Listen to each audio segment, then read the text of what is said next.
Lecture de la Bible.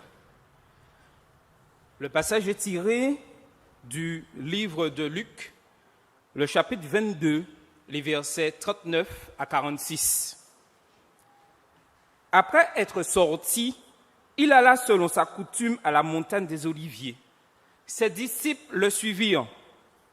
Lorsqu'il fut arrivé dans ce lieu, il leur dit : « Priez, afin que vous ne tombiez pas en tentation. » Puis il s'éloigna d'eux, à la distance d'environ un jet de pierre, et s'étant mis à genoux, il pria, disant : « Père, si tu voulais éloigner de moi cette coupe, toutefois, que ma volonté ne se fasse pas, mais la tienne. » Alors, un ange lui apparut du ciel pour le fortifier.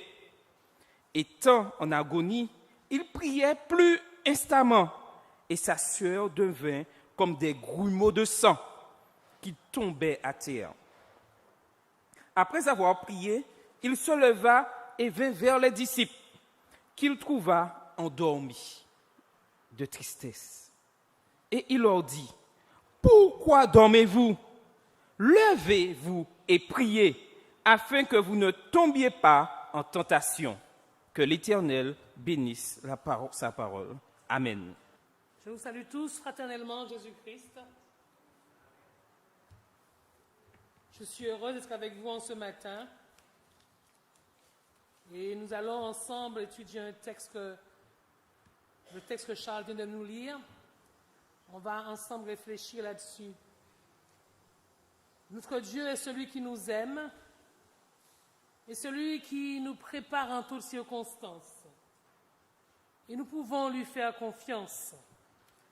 La Bible, sa parole, il nous la laisse pour notre instruction.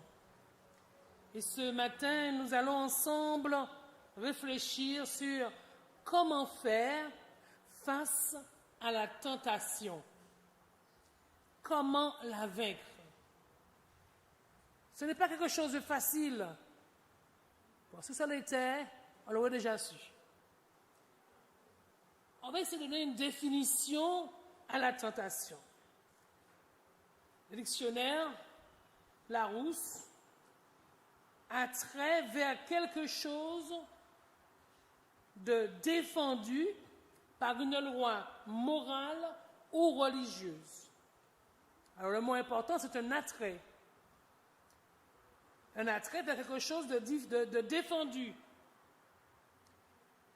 Une autre définition, la tentation, c'est un acte par lequel on défie ou on provoque Dieu. Donc voilà qu'il y a une progression quand même dans la définition.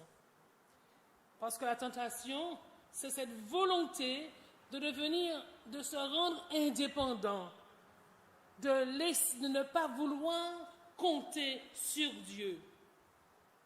Et depuis des années, depuis le commencement, s'il faudrait remonter à plus de 6000 ans, l'homme a toujours eu ce désir de se prendre pour Dieu, d'être indépendant.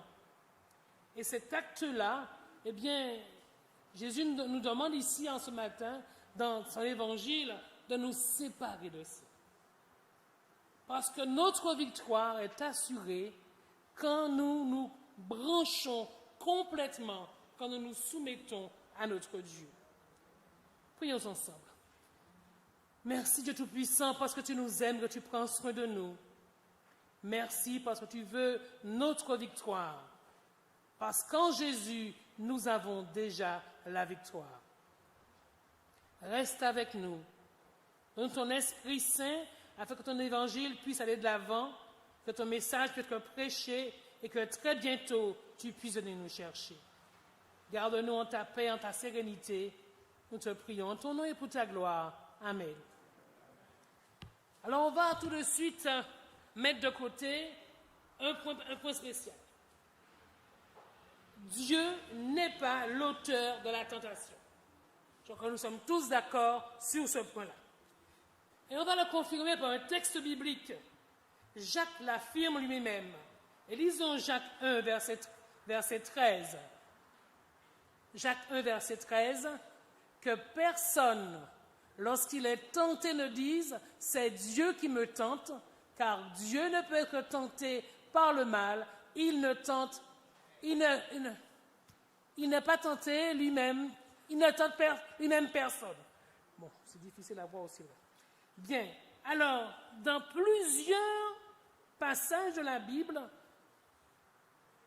on a identifié déjà celui qui est l'auteur de la tentation.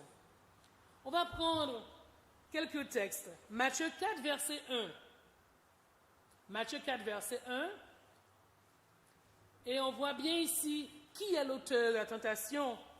Alors Jésus fut emmené par l'Esprit dans le désert pour être tenté par le diable. Un autre texte, 1 Corinthiens 7, verset 5. 1 Corinthiens 7, verset 5. Ne vous privez point de l'autre, si ce n'est d'un commun accord pour un temps, afin de vaquer à la prière. Puis retournez ensemble, de peur que Satan ne vous tente par votre incontinence. Encore une fois, l'auteur de la tentation est identifié. On va prendre un autre texte, 1 Thessaloniciens 3, le verset 5. Ainsi, dans mon impatience, j'envoyais m'informer de votre foi, dans la crainte que le tentateur ne vous eût tenté et que nous n'eussions travaillé en vain. Alors ici, ce n'est pas la peine d'insister, l'auteur de la tentation est vraiment identifié. Satan, c'est lui le tentateur. C'est lui qui, depuis qu'il a péché, c'est lui qui a pour objectif premier de nous perdre par tous les moyens. Et comme nous l'avons dit au départ, la tentation, c'est cette volonté que nous avons, plus fort que nous, de nous rendre indépendants de Dieu. Un attrait particulier pour quelque chose que nous savons de défendu, mais on a l'impression que c'est plus fort que nous. On ne peut pas résister. Mais il faut avouer une chose. Si Satan est habile pour nous tenter, nous pouvons dire non. Mais c'est difficile parce que nous permettons à Satan d'insister auprès de nous. Parce que Satan, avant de nous faire tomber en tentation, il a fait de nous ses complices. Et c'est ça le problème. Nous devenons complices et nous avons l'impression que nous ne pouvons rien faire. Et nous succombons à la tentation. Et Satan, lui, à ce moment-là, il a gagné. Donc, un point important, Satan peut proposer la tentation, mais nous pouvons dire à Satan non. Nous pouvons lui dire non avec la force que Dieu nous met en nous, parce qu'il n'est pas le seul responsable. Nous sommes responsables aussi lorsque nous succombons à la tentation. Lisons Jacques 1, 14 et 15. Jacques 1, 14 et 15.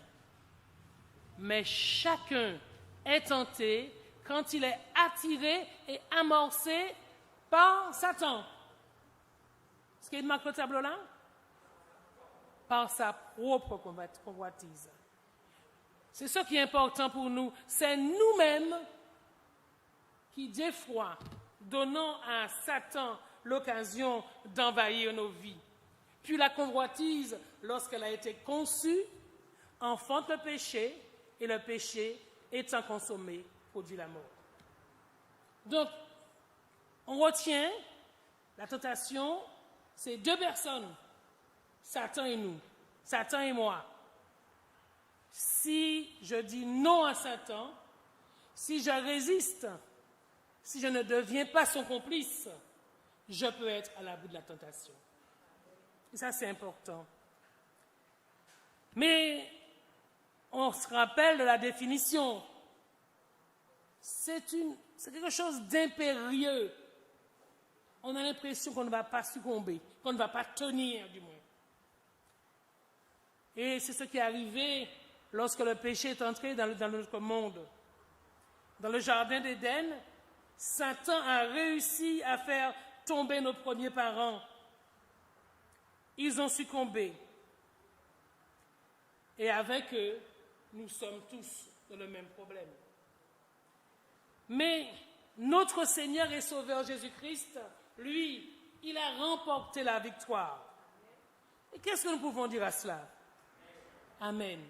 Oui, notre Dieu a remporté la victoire. Jésus, notre Sauveur et Seigneur, remporte la victoire. Et s'il remporte la victoire, il a remporté la victoire, nous pouvons être aussi victorieux face à la tentation. Est-ce que vous en êtes sûrs? Alléluia, oui. Notre Dieu a vaincu le mal. Jésus est venu nous dire comment nous pouvons aussi vaincre le mal. Un autre texte, nous allons lire rapidement, dans Hébreux 4, verset 15. Hébreux 4, verset 15, qui affirme effectivement, parce que nous connaissons que Jésus a vécu sa vie d'homme, entièrement homme, complètement homme. Ça, c'est important à retenir. Parce que des fois, en tant qu'enfant de Dieu, en tant qu'être humain, nous cherchons des prétextes pour nous installer dans notre bêtise. Et nous disons, c'est Jésus. Il était à l'abri de la tentation. Satan ne pouvait pas le toucher. Ce n'est pas vrai. Et nous devons être convaincus de cela. Jésus sur la terre était homme. Et complètement homme. Totalement un être humain faible comme nous. Le texte nous dit ici qu'on n'avons pas un souverain sacrificateur qui ne puisse compatir à nos faiblesses. Au contraire, il a été tenté comme nous en toutes choses sans commettre le péché. Et il est venu nous dire comment nous pouvons vivre. Durant toute sa vie, Jésus, cette terre, a vécu avec cette possibilité de succomber à la tentation. Mais grâce à Dieu, il a tenu ferme parce qu'il avait à nous amener à la vie éternelle. Donc, notre Sauveur a remporté la plus complète victoire pour nous et il nous donne aujourd'hui sa victoire. Donc, ceci doit nous réjouir que Jésus est allé jusque-là pour nous. Mais en même temps, cela nous responsabilise parce que si Jésus est allé jusque-là, c'est qu'il me dit aussi que tu peux aller jusque-là aussi. Et on peut s'appuyer là-dessus, sur lui pour cela. Luc rapporte les premières tentations de Jésus dans Luc 4. Nous n'allons pas lire parce que l'heure avance, mais nous voyons comment, et nous la connaissons cette tentation, nous voyons comment Satan est venu attaquer Jésus et comment Jésus a résisté. Nous connaissons cette tentation. Comment Jésus a-t-il résisté? Rapidement. Comment? Par? Avant la prière. Par quoi? Il sortait d'un jeûne de 40 jours, c'est vrai. Donc il avait déjà beaucoup prié. Mais lorsque Satan l'attaque, comment il résiste à la tentation? Qu'est-ce qu'il fait? Il cite les Écritures. Premier point important, c'est que, en tant qu'enfant de Dieu, pour résister à la tentation, il nous faut connaître les Écritures.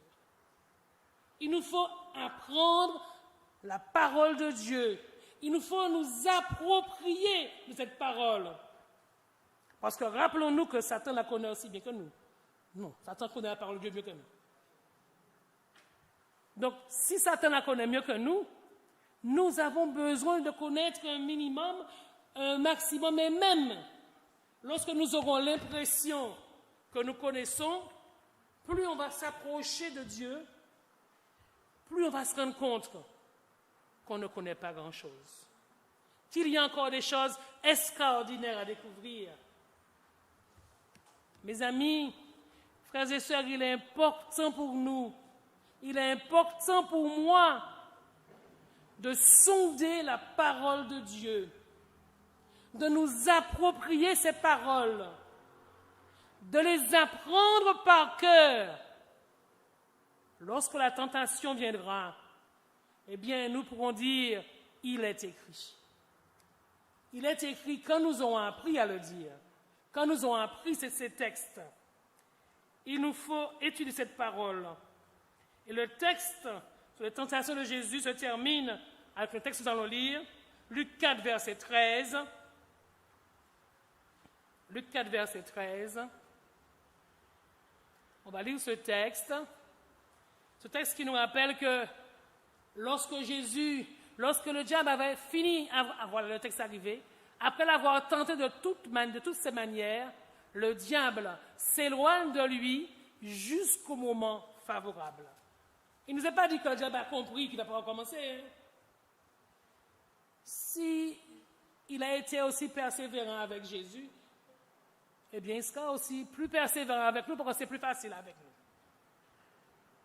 Donc, laissons Dieu nous aider pour que nous puissions marcher avec notre Dieu. Donc, ceci est important pour nous de bien comprendre que Satan cherche toutes les occasions pour nous faire tomber.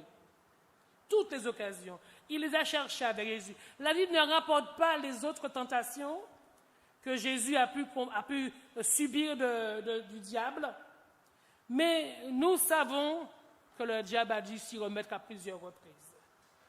Mais il nous rapporte ici la dernière tentation, celle de Gethsémane.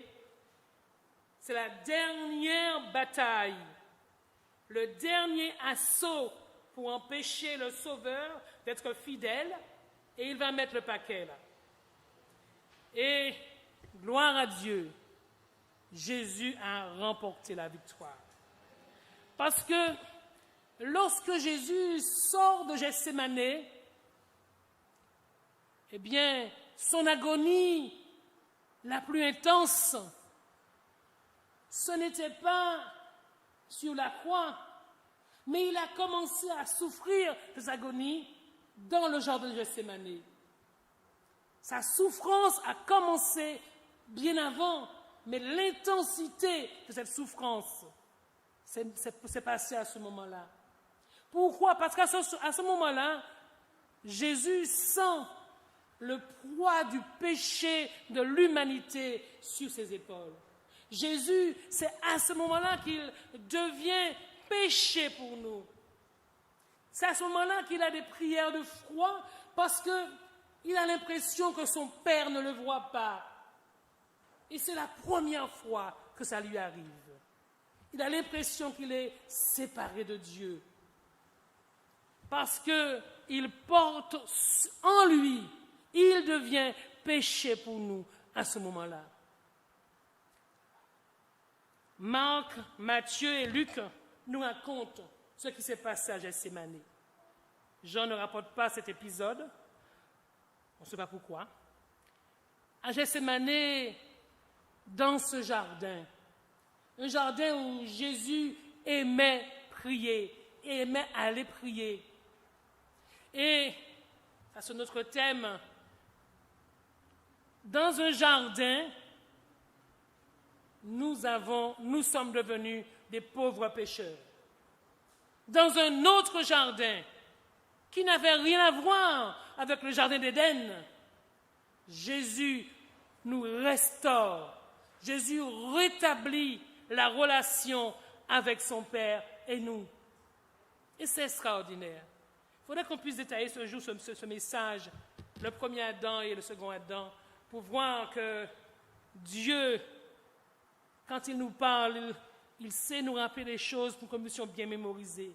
deux jardins. Un jardin de la perdition, un jardin du salut. Un jardin qui devient, à cause du péché, un lieu de perdition. Un autre jardin qui devient un lieu de salut parce que Jésus remporte la victoire pour chacun d'entre nous. Je voudrais que nous puissions relire Luc 22, 39 à 46, mais vu l'heure, vous le connaissez ce texte, gardez-le avec vous, sous les yeux. 8 versets où Jésus nous montre comment résister à la tentation par la prière. On a vu que dans Luc 4, Jésus cite l'Évangile, cite la parole de Dieu. Ici, dans Luc 22, eh bien, Jésus est en prière et il agit en prière.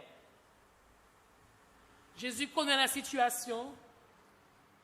Il a déjà compris qu'il lui reste à peine 15 heures à vivre.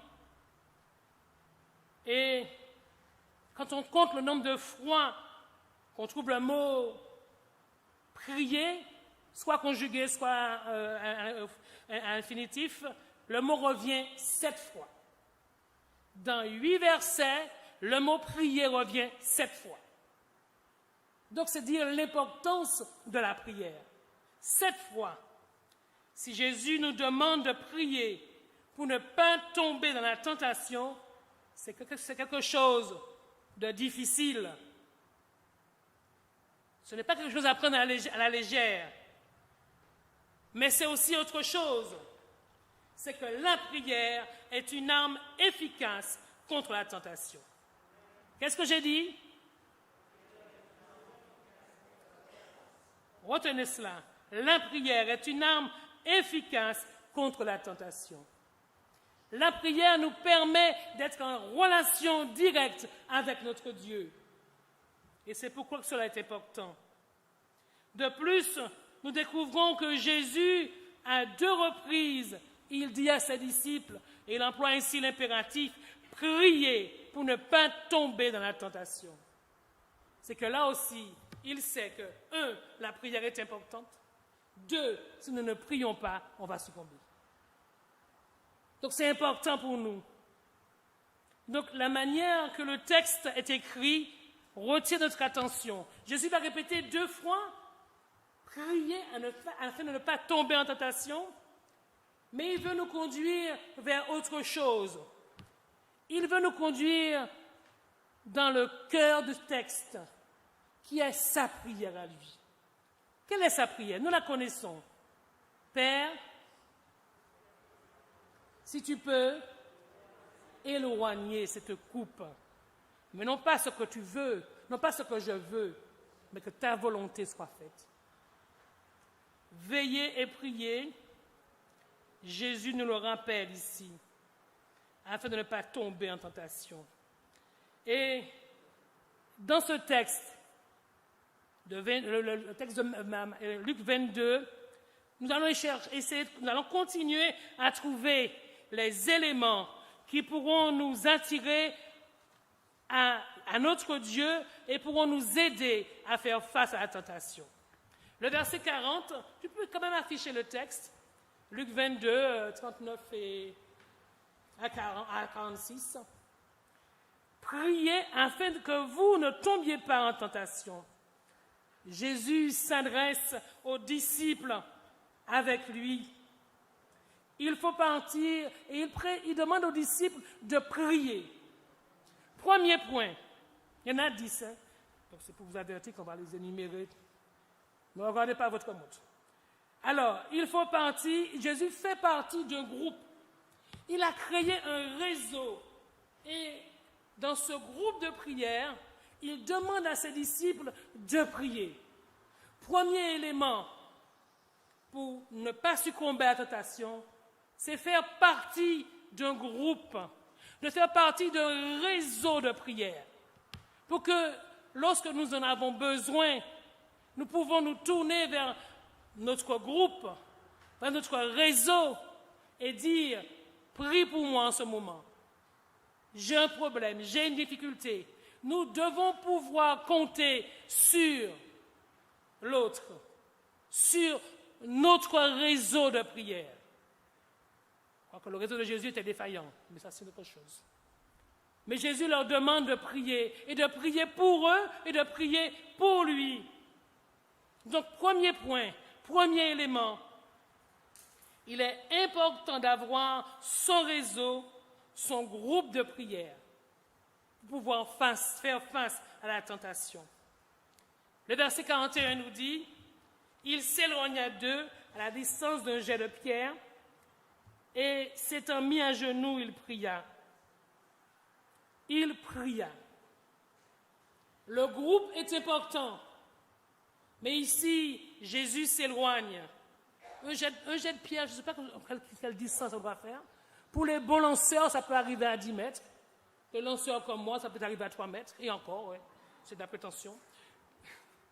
Mais Jésus s'éloigne. Et il trouve du temps pour prier seul. Compter sur le groupe, c'est important. Avoir son réseau de prière, c'est important. Mais ici, Jésus nous dit qu'il est important pour nous aussi de trouver du temps pour prier pour soi. Prier pour soi. Ça, c'est important. Deuxième élément, trouver du temps pour prier pour soi. Et c'est capital. Et nous avons vu à plusieurs reprises comment la Bible nous rapporte que Jésus se retirait pour prier. Prier pour les disciples, prier pour l'humanité, mais prier aussi pour lui. Jésus trouve du temps pour prier. Il ne se contente pas de la prière des autres. Et le facteur temps est très important. Le facteur temps, c'est Matthieu et Marc qui nous le précisent. Il nous dit que Jésus a passé 3 heures en prière. On comprend pourquoi les disciples se sont endormis. Je crois que ce n'est pas une excuse valable. Nous l'apprenons complet pour nous. La grande victoire s'obtient seul à seul dans la prière. Qu'est-ce que j'ai dit? Deuxième élément, les grandes victoires s'obtiennent seul à seul dans la prière. Il nous faut trouver du temps pour la prière. C'est important, c'est capital, du temps pour soi pour prier. Peut-être que nous allons trouver 3 heures, c'est trop long, mais commençons par un quart d'heure. Et au fur et à mesure, vous allez vous rendre compte que vous allez arriver aux 3 heures sans même vous en apercevoir. Rappelez-vous que tous ces hommes de foi qui ont donné dans l'Évangile, qui ont apporté beaucoup pour la cause de Dieu, ont été des hommes de prière. Les grands réformateurs priaient, Martin Luther priait près de 4 heures par jour. Il se réveillait très tôt pour prier. C'est-à-dire que c'est important pour nous. Trouver du temps. L'élément numéro 2, trouver du temps pour prier pour soi, pour demander de nous aider. Le verset 42 nous dit, Jésus, il commence par le mot « Père ». Jésus commence sa prière en disant « Père ». Troisième élément, être conscient de la présence de Dieu pendant la prière. Nous ne nous adressons pas à n'importe qui. Dieu devient notre Père et il se tient à côté de nous. Ayons conscience que ce Dieu qui nous aime, qui prend soin de nous, pour lui, nous devenons l'unique personne sur la terre. Et il se tient à côté de nous. C'est Dieu, il peut le faire. Donc, ayons conscience de cela. Et Dieu se tient à côté de chacun d'entre nous. Jésus déclare dans Matthieu 6, verset 6, « Quand tu pries, entre dans ta chambre, et là, dans le secret de ta chambre, ton Père écoute ta prière, et il te répondra. » Vous avez vu que j'ai repris le texte avec d'autres mots. Mais ceci est important pour nous. Dieu nous fixera un rendez-vous à chacun d'entre nous. Mais dans notre intimité, parfois notre solitude, lorsque nous aurons tout mis de côté. Donc, faisons-lui confiance. Recherchez Dieu par la prière, rechercher la présence de Dieu dans la prière et savoir que Dieu est à côté de nous. C'est important. Notre Père est à côté de nous et il prend soin de nous. Et Jésus va au verset 42. « Si tu voulais éloigner de moi cette coupe », ça c'est aussi un point important pour nous. C'est l'élément 4. Dire à Dieu ce que nous ressentons. Parlons à Dieu. Ouvrons-lui notre cœur.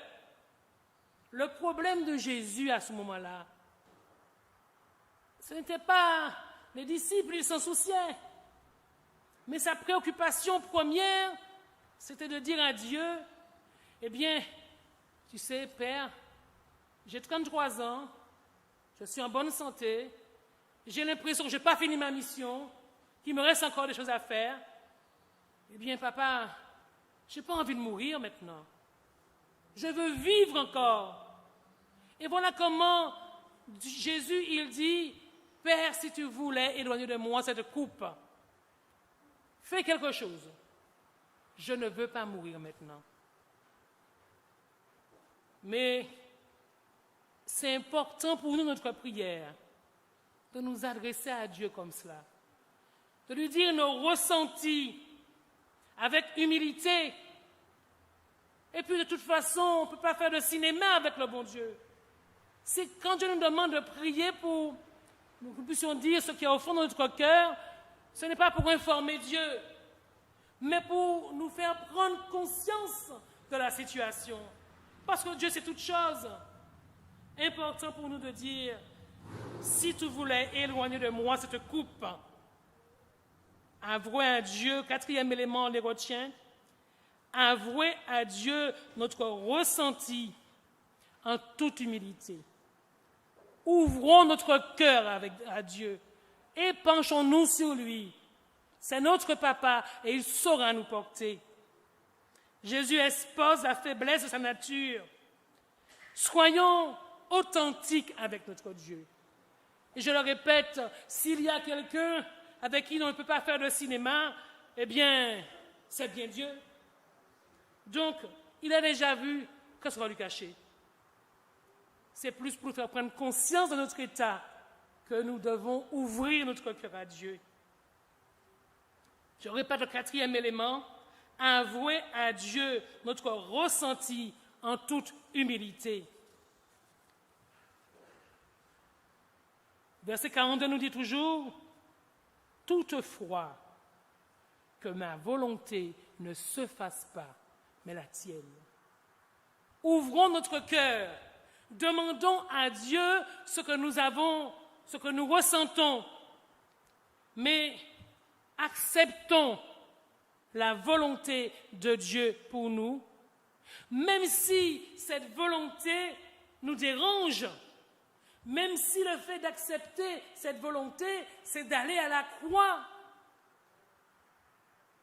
Et nous est déjà arrivé dans notre prière d'ouvrir notre cœur et Dieu nous dit non. Et malgré tout, accepter le nom de Dieu, parce que le nom de Dieu peut nous conduire bien plus que s'il avait dit oui, beaucoup plus loin. Toutefois, que ma volonté ne se fasse pas, mais la tienne. Acceptons en toutes circonstances cette volonté de notre Dieu. Jésus renonce à faire sa volonté, renoncer à faire sa volonté, et il se soumet à Dieu. Se soumettre à cette volonté, la volonté de Dieu est le 6e élément, accepter la volonté de notre vie. Accueillir toute la volonté de Dieu. Jésus s'ouvre, il se présente à notre Dieu, mais il prend la détermination de faire toute la volonté de Dieu. Et effectivement, cette volonté peut nous amener loin. Cette volonté peut nous conduire jusqu'à la mort, mais que sa volonté se fasse en toutes circonstances. Le verset 43 nous dit, « Alors un ange lui apparut du ciel pour le fortifier. Ça, c'est important. C'est le 7e élément. J'hésite entre deux mots, principe et élément. Un principe, c'est quelque chose d'invariable. Élément, c'est quelque chose qui peut changer, mais qui nous effraie pas autant. C'est pourquoi j'ai gardé élément, quoique j'ai envie de laisser principe. Être conscient de la présence de Dieu et des anges qui sont à côté de nous. La situation est difficile des fois, mais Dieu nous assure que ces anges sont autour de nous. Et nous avons des expériences dans la Bible. Rappelons-nous Élie Géasi. Rappelons-nous plein d'expériences où, lorsque Dieu ouvre les yeux des hommes, eh bien, il se rend compte que les anges sont là. Les anges sont là pour réconforter Jésus, pour lui donner l'énergie d'aller plus loin, pour le restaurer aussi. N'oublions pas que Jésus, en termes techniques et scientifiques, on dit une thrombose, c'est ça? Les infirmiers, les paramédicaux dans la salle. Jésus, son sang se coagule. Et Jésus est presque à l'article de la mort. Et il faut lui donner l'impulsion nécessaire pour qu'il puisse arriver les 15 heures plus tard à la croix. Et l'ange est venu pour le reconstituer, pour donner cette énergie, cette force d'arriver plus loin. Dans l'épreuve, même quand Dieu nous dit « ma volonté, c'est d'aller avec toi où tu ne veux pas aller, mais sois sûr, je suis là avec toi. N'aie pas peur. » Et il envoie ses anges pour nous porter. Et nous avons l'expérience des disciples de Jésus qui sont allés jusqu'au bout pour leur Dieu, en plus que Jésus qui meurt pour nous sur la croix. Comment, avec cette présence des anges, ils sont allés jusqu'au bout. Le 8e élément, avoir une foi qui ne dépend pas des circonstances. Jésus est en agonie. L'ange vient le réconforter, mais l'ange ne change pas la circonstance. Dieu supporte son enfant, mais n'enlève pas la croix. Il doit continuer. Dans la souffrance, il doit continuer. Sa mission n'est pas terminée. La présence des anges ne change pas la situation. La mission de Jésus n'est pas terminée. Malgré les apparences, il y a encore autre chose à faire. Il y a à gagner la bataille, à gagner la guerre, à aller jusqu'à la mort. Si le grain ne meurt, il ne peut y avoir de moisson. Et Jésus le comprend à ce moment-là. Il est revigoré, et c'est pourquoi que, plus que ce qui va se passer après, avec Caïphe, le grand prêtre jusqu'à la croix, notre salut éternel, c'est là qu'il se joue, à Gethsémane. Parce que c'est à Gethsémane que Jésus va prendre cette décision définitive d'aller jusqu'au bout. Avoir une foi qui ne dépend pas des circonstances, comme l'heure qui avance là. Le verset nous le rappelle, et nous avons besoin, nous aussi, de le comprendre. Mais malgré tout, que nous dit le verset 44, il priait instamment. Malgré que le fait de prier, Jésus le sait, ne changera rien de la situation. Jésus continue à prier instamment.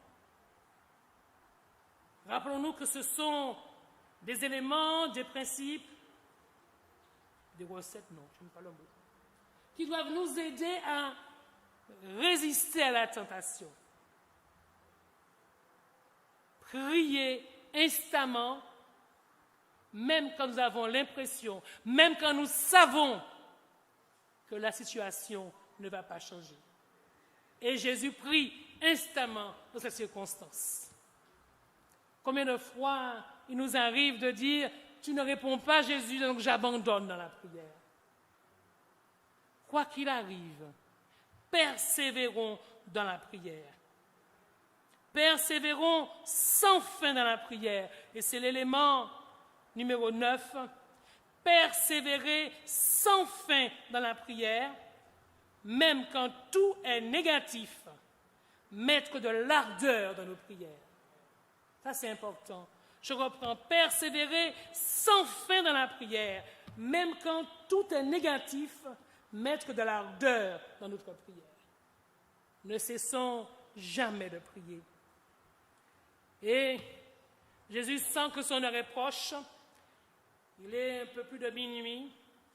Il sait que Judas et l'équipe de soldats viendront bientôt l'arrêter. Et il faut aller réveiller les disciples. Il ne faut pas les laisser seuls là. Il faut les réveiller. Et il va les voir et il dit, levez-vous. Jésus a prié. Il a prié pour lui. Il a prié pour avoir la force pour supporter le combat qu'il aura à vivre dans les quelques heures à venir. Et maintenant, il peut se tourner vers ses disciples. Il se tourne vers eux et il dit, levez-vous. Passez à l'action. Jésus ici est toujours prêt à aider les autres. Il est prêt à aider celui qui est le plus faible. Il devient, et cela a toujours été, serviteur des serviteurs.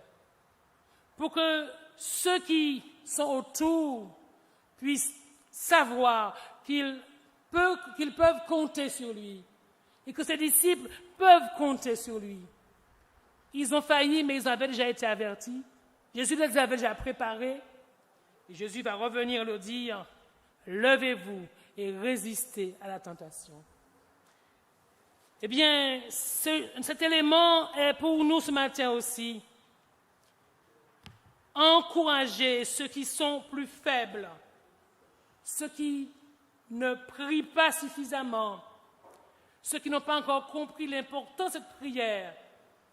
Encourager, et Jésus va le dire à Pierre, paissez le troupeau. Encourager les jeunes qui ont besoin de notre soutien dans l'Église. Encourager les adultes. Encourager les familles. Leur dire, levez-vous. Notre espérance est là aussi. Et c'est en aidant les autres qu'on s'aide soi-même. Et Jésus va le faire. 10 éléments pour résister à la tentation. Alors, je vais reprendre rapidement ces 10 éléments. Avoir un réseau de prière, trouver du temps pour prier personnellement, être conscient de la présence de Dieu quand vous priez, avouer à Dieu vos ressentis dans l'humilité, renoncer devant Dieu de faire sa propre volonté, accueillir toute la volonté de Dieu, être conscient de la présence des anges, avoir une foi qui ne dépend pas des circonstances, redoubler d'efforts et persévérer même quand tout semble être négatif, encourager ceux qui sont plus faibles, ceux qui ne pensent pas à prier, ceux qui ne prient pas suffisamment, nous soutenir mutuellement en toutes circonstances. Et enfin, prions afin de ne pas tomber dans la tentation. Amen.